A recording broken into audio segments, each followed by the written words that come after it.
Personalidades dessa semana, quero agradecer a oportunidade de podermos adentrar e mostrar um pouquinho do muito da instituição Toledo de Ensino.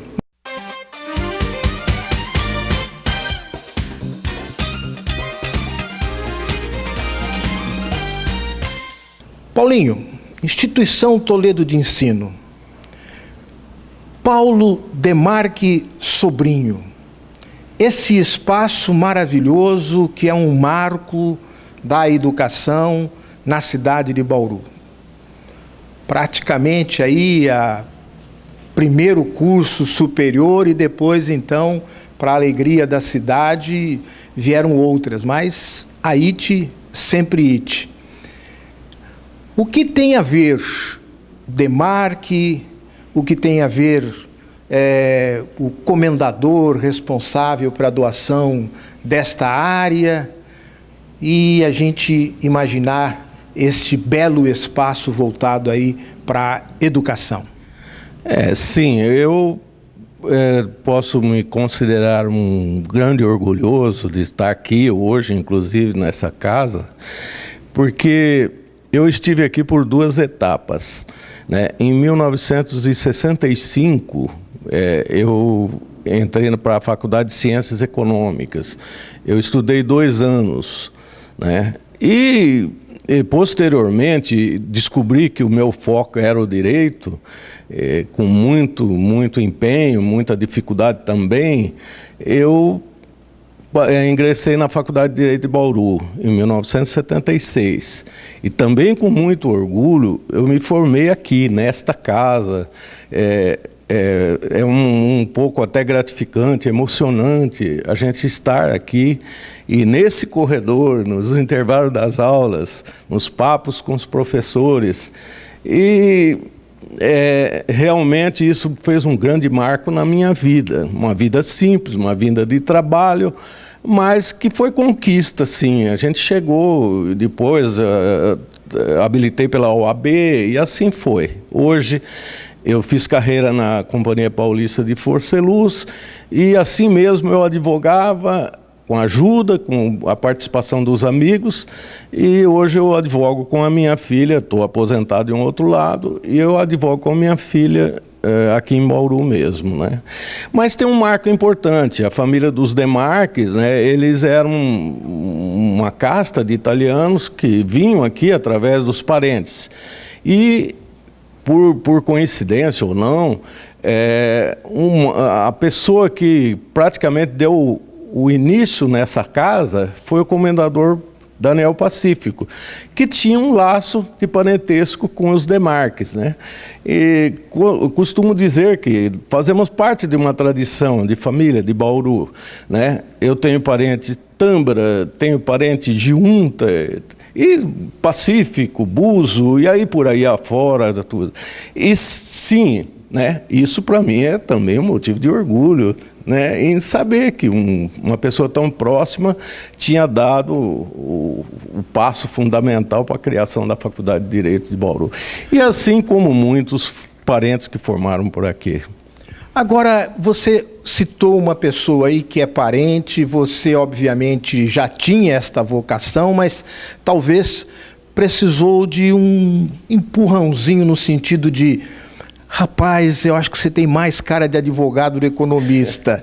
Você falou aí da família Giunta. O que o nosso saudoso Ivo Giunta foi para você nessa sua caminhada do direito, da primeira turma de 80 que nós mostramos aqui para você, e que tem muita gente que a gente encontra aí e não sabia que tinha se formado com você, né? Sim. Eu costumo dizer, né, para que fique bem claro também, para o povo, para o pessoal que está nos vendo, que reminiscência, saudosismo, para mim também é cultura, e vai ser cultura a vida inteira. E eu descobri, através de uma bronca, que minha tendência seria o direito. Mas o grande incentivador foi o meu primo, Dr. Ivo Giunta, que quem o conheceu sabia, aquela pessoa simpática, bonachão, mas muito conhecido aqui, um advogado de muito muito conceito dentro de Bauru, ele foi o meu grande incentivador na época. Falo até com muito orgulho, embargado, porque ele, na fotografia que eu revi, ele estaria presente aqui na minha formatura, com muito orgulho. E o bacana é você relembrar, rapaz, isso daqui agora tá nessa paz, nessa tranquilidade, mas à noite, naquele burbulinho, o que significado, que lembrança traz para você este jardim, este local, Paulinho? Realmente, até você me desculpe, porque eu relaxei, eu sentei aqui e relaxei. Mas é assim o nosso programa é deixar o nosso entrevistado à vontade. Eu relaxei, mas relaxei voltando naqueles tempos, né, em que se disputava um dos bancos aqui, as rodinhas, os bate-papo. Marcante, aqui saía muito movimento. E aqui, naquele canto, existia o diretório acadêmico, né? E uma das passagens interessantes é que uma reunião, depois num restaurante, comemorando, e saía daqui os movimentos, né? E nós teve um grupo que saiu candidato ao diretório acadêmico. E alguém subiu numa cadeira e começou, não, vamos fundar um novo partido. Um novo partido, numa época que ainda era de recessão, nos fins dos anos 70, eu não participei por um motivo, mas eu acompanhava todo o grupo. No dia seguinte tinha um policial da Federal em cada esquina esperando cada um com uma recomendação que partido não podia existir. Essa é uma delas. E também aqui a gente via alguém namorando, um aluno conhecendo, meu primo Ico, antigamente começou a namorar sua esposa, depois ele faleceu. Aquilo que a gente fala, né, é um pouco de saudosismo, mas também muita gente se foi, e muita gente está aí ainda, e que faz parte dessa vida gostosa, dessa passagem maravilhosa que se tem aqui. Agora, o outro lado, por exemplo, foi aqui também nesse espaço de descontração, fora de sala de aula, que vocês tratavam também da parte de esportes? Porque a IT teve inclusive aí o seu curso de educação física, nós temos até hoje aí um ginásio maravilhoso, né? E a parte de esportes da IT? Você inclusive tem medalha a respeito disso? Tenho. Eu tive uma primeira passagem que em 1965 entrei para a Faculdade de Ciências Econômicas. E realizou-se, também é um fato interessante, quem lembrar, inclusive dessa pessoa, ele faleceu recentemente, mas se podia dizer que foi, acho que, o maior atleta que Bauru já teve. Então eu participei, fui campeão dos primeiros Jogos iteanos, e as provas principais eram natação, né? E foi feito até na piscina do Noroeste e tal.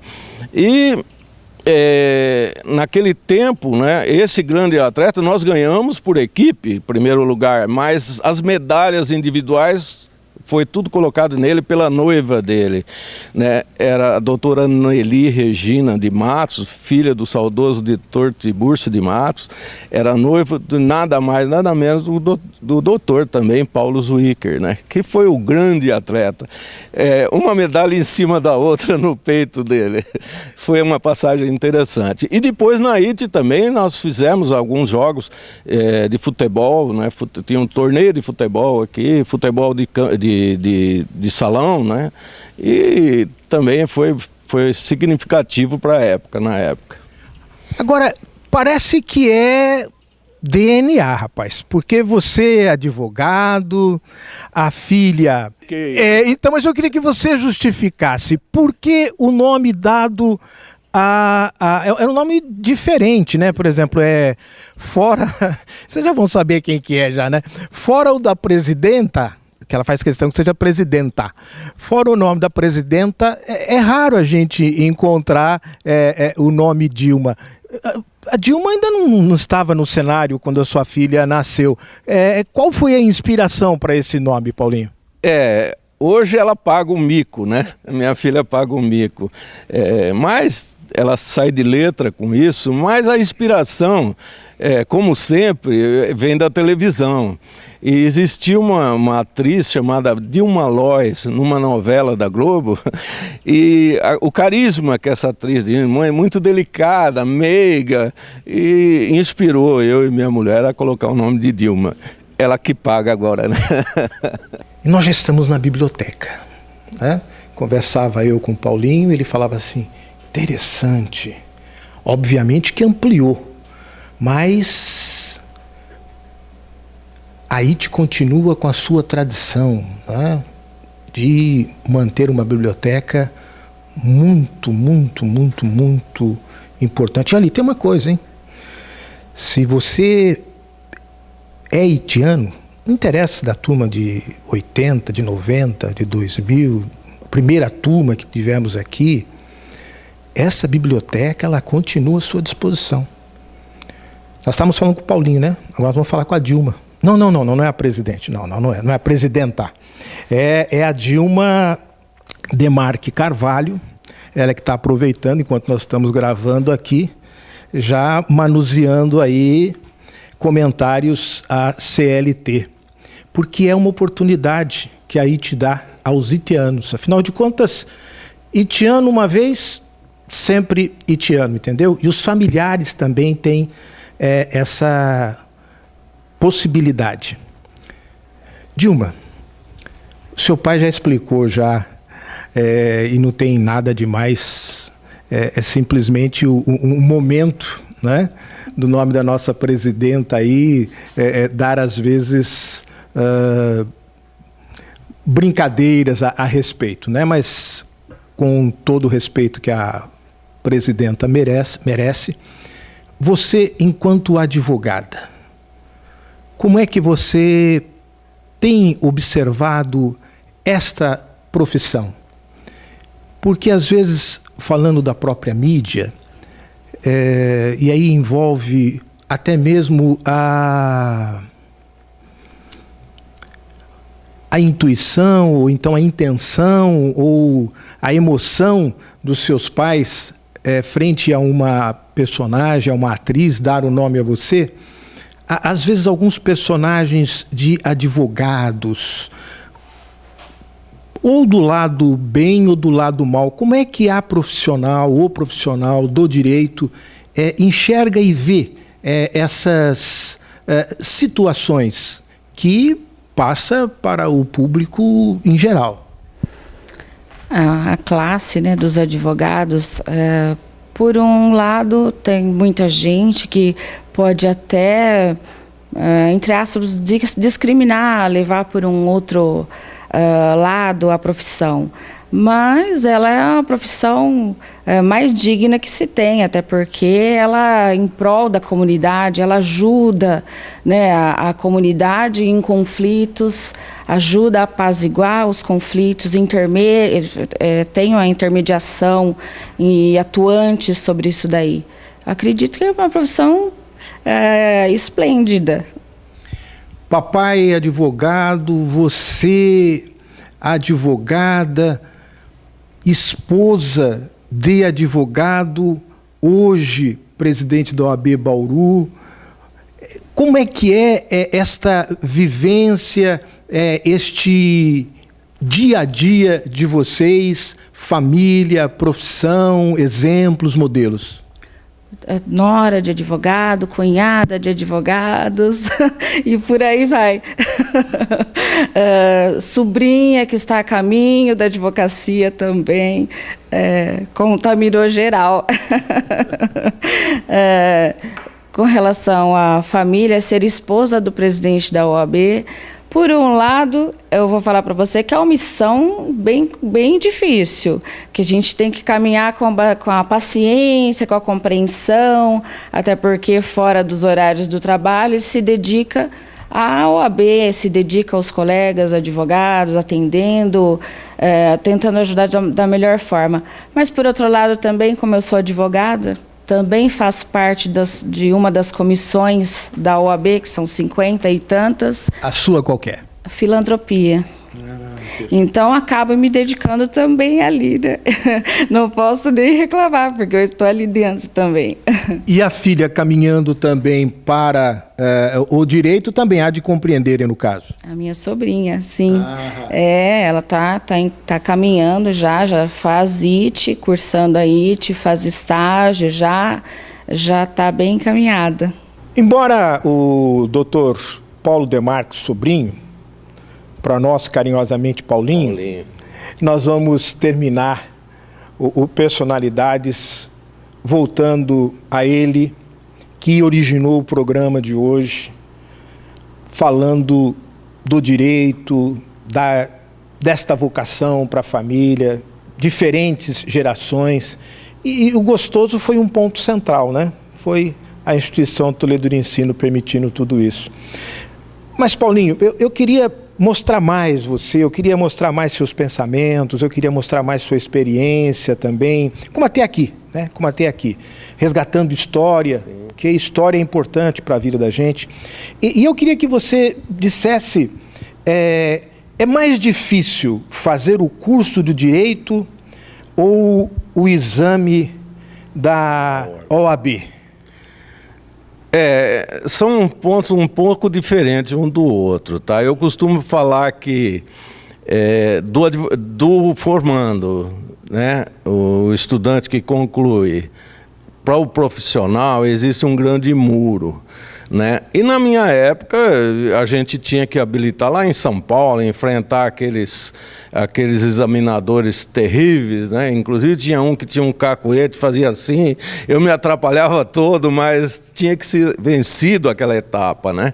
E uma das coisas que é gratificante, pessoal, inclusive os iteanos, é que naquele tempo, eu fiz em 80 mesmo, a Faculdade de Direito de Bauru, da IT, ela tinha um conceito magnífico entre os examinadores, né? E um amigo nosso, ele saiu com um elogio, que era raro, você só viu o resultado através do Diário Oficial. Eu fui logo em seguida e cavoquei um elogio também. Só faltou descer rolando nas escadas da Álvares Penteado. E com um professor nosso da matéria ficou sabendo, chamou-nos até na faculdade e teceu elogios, que é motivo de orgulho. E simplesmente a IT era muito respeitada através dos examinadores, né? Mesmo porque existiam professores aqui magníficos, né? Então foi essa aí. A parte do muro, né? Entre agora, advogar é outra coisa. Perfeito. Mas OAB na vida do advogado, OAB agora com essa facilidade, você não tem mais que ir lá em São Paulo e poder prestar o exame aqui mesmo. O que você tem a falar da OAB? Mesmo no começo, eu senti, né, que é uma instituição magnífica. Magnífica. A gente chegava em São Paulo, era atendido com muita prestatividade, uma coisa maravilhosa. E hoje também, eu mesmo de lado, né, meu genro é presidente da OAB, mas eu continuo às vezes participando de alguns palpites até, mas eu também defendo as prerrogativas, como também eu sou crítico àqueles maus advogados. E mando um recado, gente, não precisa fazer essas coisas, né? A OAB tem uma comissão, tem que ser punido, se a pessoa errou, procura redimir esse erro, volte atrás. E também valorizar um pouco mais a nossa classe e resgatar aquela honradez que a profissão tem, né? Cansei de ter alguns títulos, né? Isso é parte do povo. Inclusive tinha um cliente meu que ele costumava me levar nas atividades e eu me apelidei de advogado chaveiro, porque ele chegava lá, este é o meu advogado, né? Eu não estava fazendo grandes coisas ali, mas era o advogado chaveiro, tinha que estar presente. Não, e era uma falta de respeito à profissão em si, porque ele não me pagou direito. Isso aqui é o gostoso do Personalidades, esta franqueza aqui, ó. Mas você também já falando já da OAB, você já falando um pouco mais a respeito também da profissão, não é? O que é que você gostaria de, saindo um pouquinho da profissão, falar a respeito da importância da prática do esporte que você se referiu lá, mas que continua praticando até hoje. E independente de idade, independente de estar aposentado ou não, e principalmente depois que se aposenta, né, Paulo? Sim. Embora você ainda mantenha ainda a atividade do outro lado, o que dizer desta importância, onde você pratica, com quem, como, e o que o futebol acaba colaborando também com a sua saúde? Somos um pouco suspeitos, porque o repórter, ele é minha vítima, né? Ele é goleiro, que é uma profissão difícil, é uma vítima. Mas tem dois lados, né? É um lado da saúde, inclusive eu contraí uma diabetes, né? E todos os médicos são unânimes. Tão quanto importante é a medicação, quanto a atividade física. E graças a um médico que é muito amigo, ele fala assim, você gosta? Eu falei, adoro futebol, né? Quem gosta sabe muito bem. Ele falou, então não pare. Então é difícil, às vezes eu não consigo, as pernas estão mais curtas, mais fracas, sei lá, mas eu continuo. E eu queria aqui, inclusive, deixar bem claro, né? O pessoal, eu jogo em 3 grupos, né? O grupo do Rachão da Luz, né? Que é muito bacana, e eu tenho um grupo que é jovens, né? Da Ser Luz. Agradeço aquela meninada, uns Brutamontes, eu estou lá no meio e eu agradeço todo o incentivo, é maravilhoso, tá? Eu recebo abraços, eu recebo afago e incentivo para continuar jogando, brincando, que o futebol é maravilhoso. Nasci na Bela Vista, subia com a minha chuteirinha até lá nos altos e eu costumo dizer, eu estou até hoje querendo aprender. Né? Eu nunca fui jogador, mas estou aprendendo. E de um outro lado, eu tenho um grupo também de sêniores em Duartina, e às vezes saem uns bate-bocas, existe às vezes uma discriminação porque perdeu a bola, porque não chutou, porque fez isso, e deixam de analisar esse lado salutar, que é a atividade física, tá? Além daquele prazer que o futebol nos traz, que o Corinthians nos traz, não precisa nem dizer, o lado também salutar, o lado que a pessoa... Eu perguntei lá para um médico, ele falou, olha, eu vou dar a minha opinião, eu jogarei até de cadeira de rodas, se for necessário. E aqueles que me criticam, eu vou deixar um recado aqui, né? Relembrando o Zagallo, vocês vão ter que me engolir, tá? Esse é o Paulinho, gente, esse é o Paulinho. Se bobeou, ele tá colocando a bola para dentro lá, para deixar. Mas como ele bem disse, né? A gente quer frisar, é independente do resultado, gente, é a vontade de ter aquele companheirismo ali, depois que acaba o futebol, sempre tem um bate-papo extra, isso vai aproximando cada vez mais os seres humanos. Mas você é uma pessoa muito atualizada, isso é importante, você é uma pessoa que lê muito. Você é uma pessoa que está sempre atenta aí às coisas.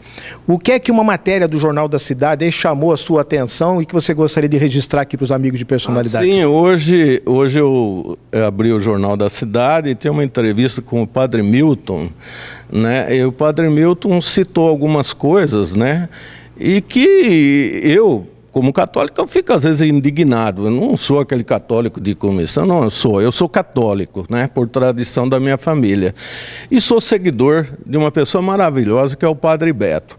E penso assim, que a igreja, né, tem uma outra forma de resolver o problema de Padre Beto, tá? O que não pode é o Padre Beto ficar longe da igreja, tá? Que é uma pessoa maravilhosa. E quem o critica é porque nunca ouviu sua homilia, que é uma coisa maravilhosa, todo mundo sabe.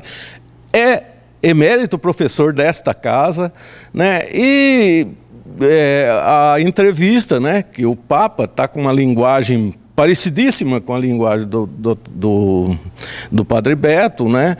Em que a igreja ela tem que mudar, a igreja tem que se modernizar, a igreja está voltando. Ele diz que a igreja tem que voltar para o povo, tem que acolher o povo. E é isso aí, né? E uma pessoa tão maravilhosa que sabe, embora deixamos de lado suas posições, né? Mas suas posições não ferem a igreja, porque o Papa mesmo não discrimina ninguém. Então, eu acho assim que a gente deve lutar para que tenha uma igreja autêntica. Aí. Bom, dentro dessa atualização, você vê que o rapaz lê realmente, sabe, mas dentro da sua área, área de direito, por exemplo, um Supremo como o nosso querido Joaquim, que deixou lá o seu espaço oficial, mas que continua gritando por liberdade, se encaixa como um livre, mostrando a cara. O que você tem a dizer a personalidades, ao programa Personalidades, em relação também às posições dele e o que está acontecendo? Sim, esse foi um grande homem, né? Podemos dizer assim que é um cabra macho, tá? Para mim ele é macho, ele não tem medo, porque sabe que em cima disso tudo existe aquele círculo, embora deve ter segurança, tudo, mas ele é uma pessoa de qualidade, é uma pessoa da verdade, né? E tentou, de uma certa forma, revolucionar um pouco a moralidade política, tudo isso. E eu conclamo até, talvez num momento assim, para que essa juventude que vem aqui, que está nos bancos aí, fique atento às mudanças que o Brasil necessita, né? E que daqui saiam Padre Beto, que saiam Joaquim Barbosa da vida, porque é disso que o Brasil precisa. Tá? Essa juventude tem aqui nesse espaço, né, todo um caminho maravilhoso, como eu tive na minha vida simples, mas vitoriosa, tá? E isso faz parte da Instituição Toledo de Ensino. Tá? Até uma das coisas, se eu poderia pedir alguma coisa à instituição, né? Esse foi um momento tão maravilhoso, tão gostoso, de saudade, né? E algumas coisas que até hoje carregam do Dr. Eufrásio, né? A instituição mantém aquela tradição, mantém aquelas coisas que existem aqui e que nunca desmancha aquele jardim central, por favor, porque ali ainda é um espaço maravilhoso. Conclamando também os companheiros, né? Que tem sua história. Eu fico grato ao amigo, né, em poder transmitir uma vida simples, mas vitoriosa, e quem faz parte da Instituição Toledo de Ensino, com todo orgulho.